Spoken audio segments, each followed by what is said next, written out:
Welcome to the first lesson of how to create your portfolio website using GitHub Pages. In this first lesson, we will register to GitHub and publish our very first page. So let's start. The learning objectives for this lesson are: you are going to create a public GitHub repository for a website. You are going to create and edit an index HTML file. This will be the entry point for your website. You are going to publish a website using GitHub Pages. You are going to update the previously created index HTML file and redeploy it. And you are going to learn how to explain in simple terms how GitHub Pages works. What you are going to deliver: you are going to deliver a public GitHub repository, a published website accessible through a GitHub page URL. You are going to deliver an index HTML file with customized content, and you are going to deliver at least one committed update to the website. During all this learning process, the AI will be there in order to help you with any question, any step of this lesson. You are free to ask AI for support. Just be responsible and try to learn in the process. You have here the link to the prompt prepared in order for you to ask questions that will help you out in the process of learning about creating your first page. So let's start describing what is GitHub and how we are going to use it for our case. Okay, so GitHub is an online platform to store code, to track these changes that we are doing to the code, and also a tool to collaborate with several team members. It's a tool that is used by developers, designers, and companies. What is a repository? A repository, sometimes abbreviated as repo, basically can be understood as a project folder that contains files. It can contain any kind of file. For our website, we will be using three types of content that are HTML, CSS, and JavaScript. You can upload images, you can upload songs, videos, but for our portfolio we will limit to the use of images. Why we are using GitHub Pages? Because it allows us a free hosting platform in order to be able to use it in order to experiment and learn. And this is perfect for the portfolios to develop prototypes and to create any kind of AI generated website. So let's start by creating our GitHub account. So go to github.com, and in here we are going to sign up. To ease the process, feel free to use your Google account. Remember that your username, this is your only chance to set up your username, so let's change it to something that suits.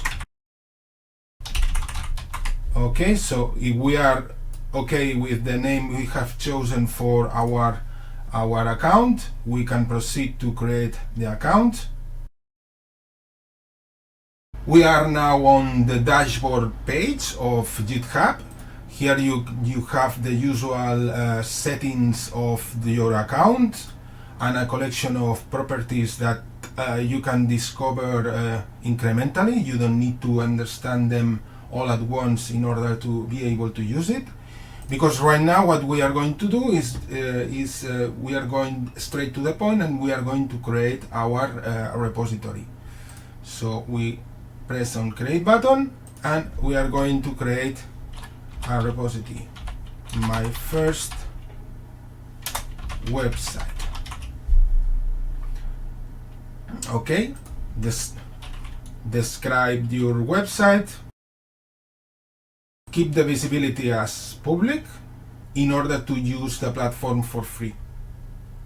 Okay, I recommend you to add a README. Click here just to add a default README. and proceed with the button to create a repository. Once the process has completed, we have here our repository.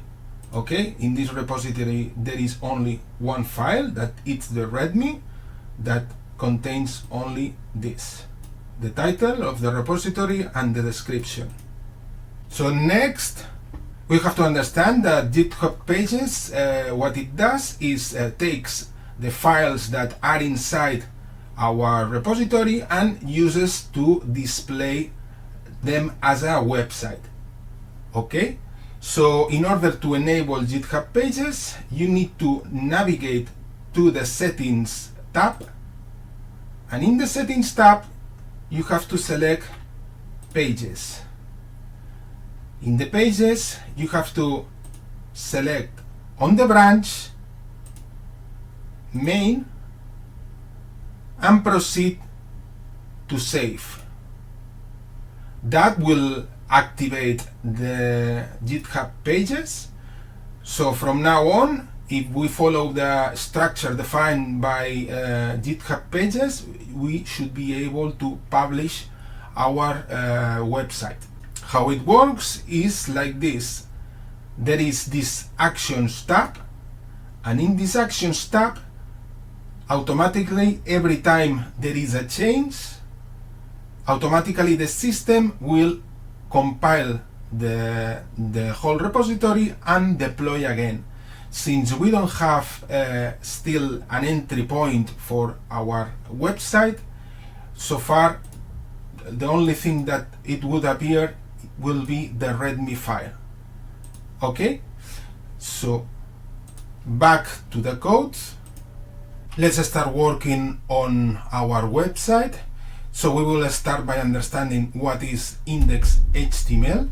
Basically, it's just the website entry point, the first file that will be parsed in order to display the website, and it's the home page. GitHub Pages will look for this file automatically when you type the address. So now let's go back to the browser, and we are going to create our index.html file. So we select here add file, create new file, and we are going to name our file as index.html. Okay, now we are going to type the next content. The next content basically just prints a hello world when we are accessing to the right URL.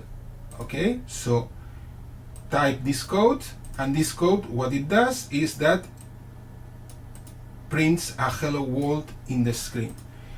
In order to save the changes, there is this button to commit changes.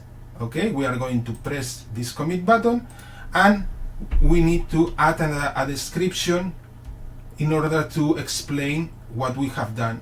So this is my first commit to check how the system works. We proceed to commit this change. Okay, so now on our repository we have our file, we can access the file. Okay, and this has triggered a new action in GitHub Actions. As you can see, there is a build process running, and the moment it finished, when we deploy the result, we should be able to see our new entry point for our website. Okay, so the process of building and deploying has finished. Now we can click to our URL to check the results, and we get the message we wanted. We got our first hello world. So let's go into a little bit of more detail about what means to publish through GitHub Actions. So GitHub Actions do the automatic publishing process. GitHub Actions, when the text that there is a change, you have uploaded a new file or you have modified an existing file, it rebuilds the website and publishes the result automatically. The only thing that you need to worry about is just to modify your files the way you want it, and automatically GitHub Actions will do all the publishing work. As we have previously seen, we have selected the Actions tab and watches the whole process to unfold, from the building process to the deploying process, and clicking in the final URL to check the result. Okay, so our website is now available for everyone. It's our first step on this journey. So the next step that we are going to do, we are going to edit the index file just to show how we can change the contents of the file and how the system, the GitHub Actions, works to update the whole website. Okay, so what we are going to do, we are going to modify the index HTML with this content. So let's go to the codes, open the file index.html, and we have here an online editor that we can use to edit this content, and we can update this content with new text. Let's commit the changes, describe the changes. The reason why we are describing the changes is because when you work as a part of the team, you should explain what you are doing in order for your teammates to know exactly what is going on.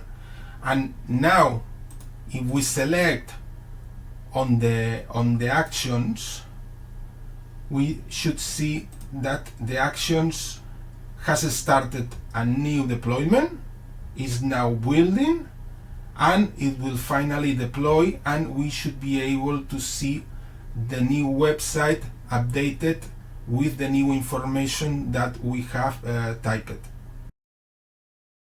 Okay, the process has finished. If we open our URL website, in the case that it's not updated yet, just press refresh, and as you can see, the contents have been updated. About the reason why in the first time we pressed on the link it appeared the previous message is that sometimes the cache of the browser keeps the last instance, keeps information about the last visit to the website, and it might not get the last version of the website. So that's why you need to reload in order to ensure that you are retrieving the updated version of the website.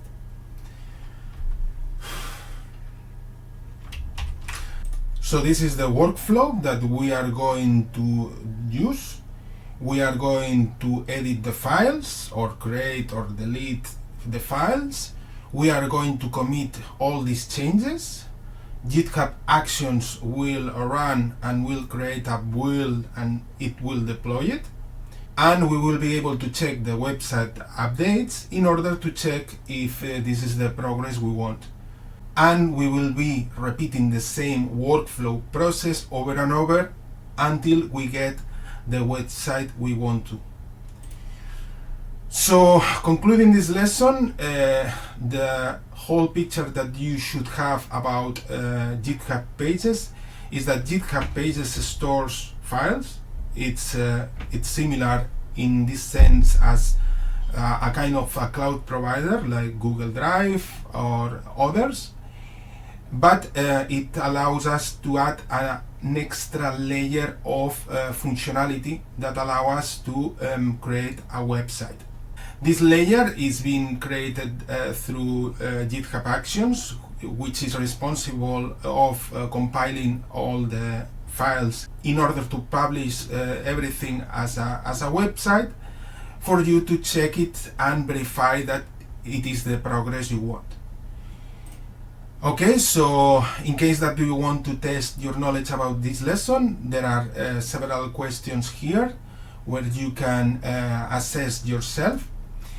And in this last page, you can provide us some feedback in order for us to improve.